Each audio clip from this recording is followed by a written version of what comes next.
Таксиде иштейм деген мекендештер үчүн кызматыңыздарда Атаман такси паркы. Москва жана бүткүл Россия шаарларын Яндекс таксиге жана Сити мобилге улайбыз. Парктын комиссиясы болгону 2,5%. Акча чечүү бекер. Круглосуточно иштейт. Любой момент, любой суммадагы акча чечип алууга мүмкүнчүлүк бар. Яндекс заправка 3000 рубльга чейин суткасына куйсаңыздар болот. Комиссия алынбайт. Кисарт без документов алып бергенге жардам беребиз. Жана справка несудимости кисартка кошуп беребиз. Путевой лист, страховка таксиге жасоодо бар. Ар бир ай сайын Атаман парктын атынан розыгрыштар ойнотулуп турат. Ишеничтүү парк 3 жылдан бери биздин мекендештерибиздин алдында кызматтабыз. Байланыш үчүн телефон номерлер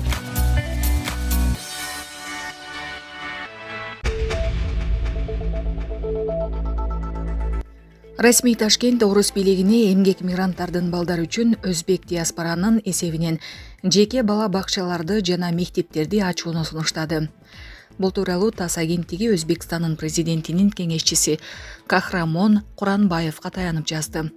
Бул мектептерде жана бала бакчаларда билим берүү орус мыйзамдарынын алкагында жүргүзүлөрү болголонууда. Куранбаев белгилегендей, Ташкенттин суранычы эмгек мигранттары балдарын мектепке бере албай кыйналып жаткандыгына байланыштуу.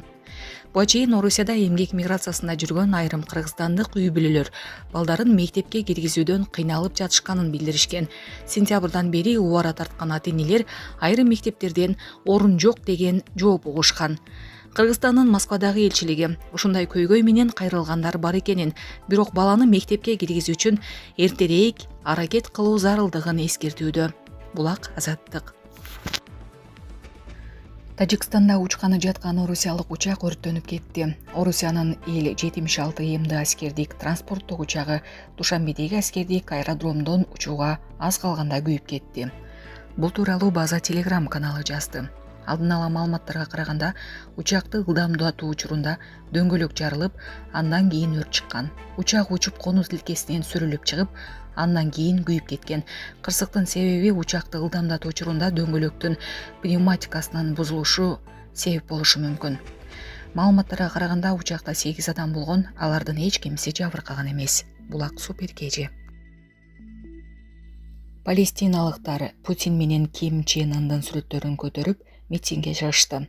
Иордан дарыясынын батыш шегиндеги Хеврон шаарында Орусиянын президенти Владимир Путин менен Түндүк Кореянын лидери Ким Чен Ындын портреттери менен чыккан палестиналыктардын митинг өттү. Бул тууралуу чет элдик басылмалар жазышты. Маалыматка ылайык митинг Израилдин Газадагы агрессиясына каршылык көрсөтүү максатында уюштурулган. Хеврондо палестиналыктар Путин менен Ким Чен Ындын портреттери жана Орусиянын желектерин көтөрүп көчөгө чыгып, Израилдин Газадагы агрессиясына каршылыгын билдиришти деп айтылат маалыматта. Булак Супер Кежи. Бензин кымбаттабасын деп 2 миллиард сом бөлүнгөн. УКМК акчанын чоо жайын иликтөөдө.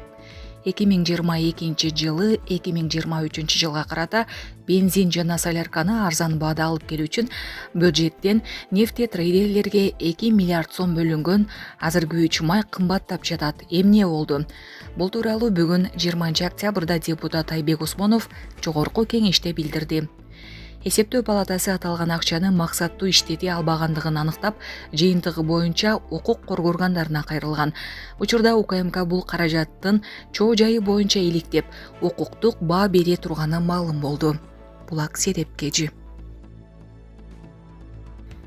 Илон Маск бир суткада 16 миллиард долларын жоготту. Америкалык ишкер Илон Масктын байлыгы бир күндө 16 миллиард долларга кыскарды. Бул тууралуу Bloomberg агенттиги изилдөөгө таянып жазды. Маск Tesla Inc. акцияларынын 9%га төмөндөшүнөн улам 16 миллиард доллар жоготкон. Компания чейректеги киреши жана сатууларын өткөрүп жибергенден кийин компаниянын акциялары 9,3%га төмөндөгөн. Бизнесмен электромобиль чыгаруучу ишкананын 13% акциясына ээ. Ошол эле учурда твиттердин ээси дагы деле планетадагы эң бай адам. Bloomberg анын азыркы байлыгын 210 миллиард доллар деп эсептейт. Жылдык эсеп менен алганда Илон Маск 72,6 миллиард долларга байыган. Экинчи сапты Hennessy компаниялар тобунун жетекчиси Бернар Арно ээлейт. Анын байлыгы 155 миллиард долларга бааланган, бир сутка ичинде байлыгы 999 миллион долларга өскөн. 3-орунда америкалык Джефф Безос ээлейт. Amazon компаниясынын негиздөөчүсү 152 миллиард долларлык байлыкка ээ. Акыркы 24 саатта анын активдери 17 миллион 900 миң долларга кымбаттады. Булак супер кежи. Тышкы иштер министрлиги Россия жарандарынын Кыргызстанда жүрүүсүнүн жаңы эрежелерине түшүндүрмө берди.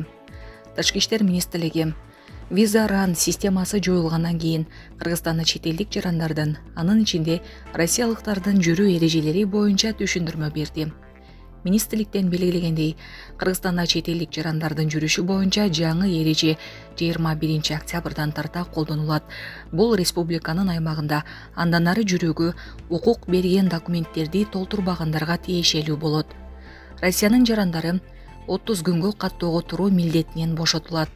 Эгерде россиялык жаран Кыргызстандын аймагында 30 күндөн ашык жүрө турган болсо, виза ран системасын жокко чыгарганга чейинкидей эле милдеттүү түрдө каттоодон өтөт деп айтылат маалыматта.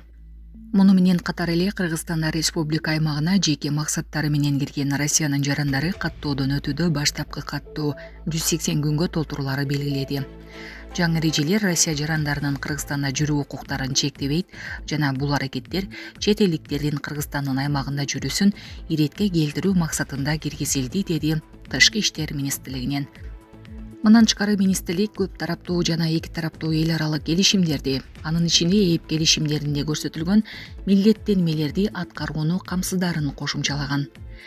Визаран визасыз режимдин мөөнөтүн узартуу үчүн өлкөдөн чыгып кайра кайтып келүү практикасы.